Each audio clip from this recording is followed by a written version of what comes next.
UP में पंचायत चुनाव में प्रधान से लेकर बीडीसी तक सबके हाथ पैर फूले ही थे कि अब सचिवों का भी नंबर लग गया है।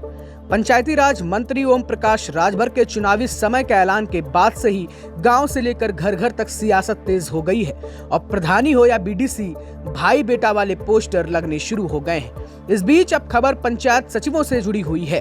अब गाँवों में रहने वाले बुजुर्ग, दिव्यांग और विधवा महिलाओं तक पहुंचेंगे ग्राम सचिव। यूपी पंचायत सचिवों को अब ड्यूटी दे दी गई है। कहे से भैया अब चुनावों में कोई रिस्क तो लेना नहीं है ना।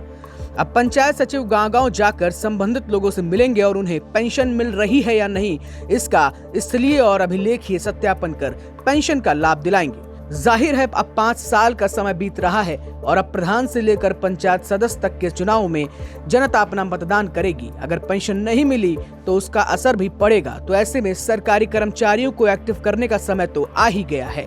जिधर एक तरफ राजभर के चुनावी समय सीमा के ऐलान से प्रधानी और बीडीसी उम्मीदवारों के चमकीले पोस्टर टंगने शुरू हो गए हैं, वहीं हर कोई जनता का बेटा भाई बनने में भी जुट गया है।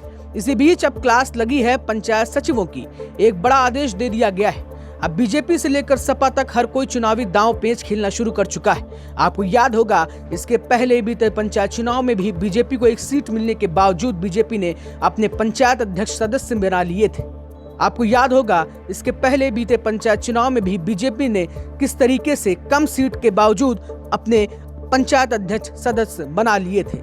ऐसे में अब दांव पेचों का दौर शुरू हो गया है। खैर, ग्राम सचिवों के लिए यह आदेश पीलीभीत के डीपीआरओ रोहित भारती ने सभी पंचायत सचिवों को पत्र भेजकर संबंधित कार्यवाही करने के लिए दे दिया है और अब पीलीभीत में ये कार्यवाही शुरू हो गई है। आप देखते रहिए अनादि टीवी यूपी। नमस्कार।